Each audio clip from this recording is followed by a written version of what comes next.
Hello and welcome, everybody. Today we're going to have a discussion about rest. So if you're interested, stay tuned. Okay, so rest. I'm not talking about sleep, I'm talking about rest. Now, you see, when the Israelites entered into rest was when they inherited the promised land. So, first, God gave the Israelites a promise and said, I'm going to give you a land overflowing full of milk and honey, a land that you did not work for. Then they transgressed, they wandered in the wilderness for 40 years, meaning no rest. They did not have a place called their own, they were wandering around.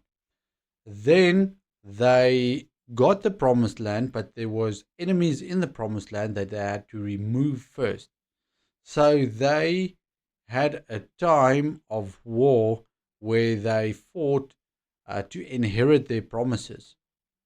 Now, when they inherited, and they did not really inherit all of the promised land up till David came about 400 years or 350 years later, but they did find rest when they were satisfied when they inherited the land that they were promised for.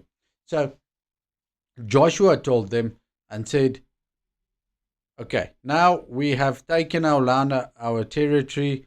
The tribes are happy.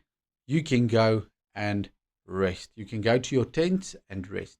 So, an interesting part of inheriting your promises is that the enemy has got the promises. They are occupying your promised land. So, when you remove and dispossess the enemy, remember, there's an error in this world where I see kings walking like slaves and the slaves on the horses. So there's an inheritance laid up for us. There's a promise laid up for us.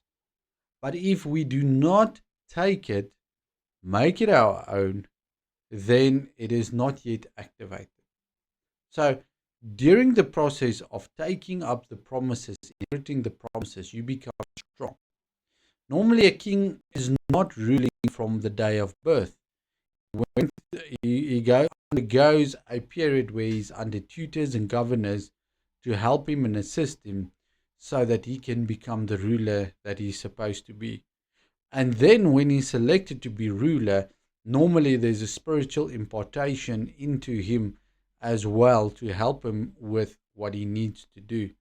So the same happened to Solomon when he was ruler over Israel. He prayed and he asked, Lord, I need wisdom to judge your people. Out of his ability, he did not think that he had enough what he needed. And his father was King David, a very, very successful king, made mistakes, rectified the mistakes. So he's got a lot of experience out of his dad's life. But yet he still felt, Lord, I need wisdom. And the interesting part of that is basically what he said is, Lord, I need your spiritual impartation. For out of my own, I cannot do this job according to your will. And a lot of people are appointed into positions, but they don't have the Spirit of God that's helping them in those positions. And therefore, they make a bigger mess, or they don't seem competent for those positions. So, and even good people may be wise worldly, but if they don't have the Spirit of God to help them, we're not going to establish the will of God. We may establish the will of man, which is not the same as the will of God. You can still have a good life, doesn't mean it's the will of God. You see, so when you get a leader and his desire is to get the Spirit of God to help him to rule and reign, then you will have a prosperous nation. That's very, very important. That's what you need to focus on. So, in your own life, if you're a father, if you're a mother, if you are, let's say, a teacher or whatever you are, in that position, you need wisdom. Now, when you get your part that the Lord has planned for you, your promises, then you dispossess the enemy that is in that place, and then rest comes. A lot of people want to rest from the beginning. How many people, when I was just starting to work out, I thought I'm going to work hard and I'm going to work smart, and at 35, I'm going to retire. That was my goal. But later on, I really discovered that it's foolish. Even now, I think retirement is foolish. But listen, hear me out. I don't say do nothing. I say take the work and do what you love. The amount that you can do. Don't overwork yourself. Work does not become your focus. But you've gained all of that wisdom, and now you suddenly want to go home and watch TV all day. I don't think that is very wise. So you can become a counselor where you can help people, where you can give them wisdom and advice for the future. But anyway, to come back to rest. If I were to say, okay, at 35, I'm going to rest, I'm not going to work anymore, that is not practical. You get people that can do that, but I believe a godly system is where you do not retire. You, even let's say if you're 80 years, what do? Well, I don't think you have to do physical work where you have to pack bricks and stuff like that. But I believe you can be in a position where you can share your wisdom, but also not sitting and doing nothing all day, carrying on in the line that you used to do in order to help other people inherit their promises. And rest does not mean sleep rest. Rest means rest from your enemies. Because when you inherit your promise, there's a lot of time the enemy wants to come and take it back. And when he wants to take it back, then you just stand your ground.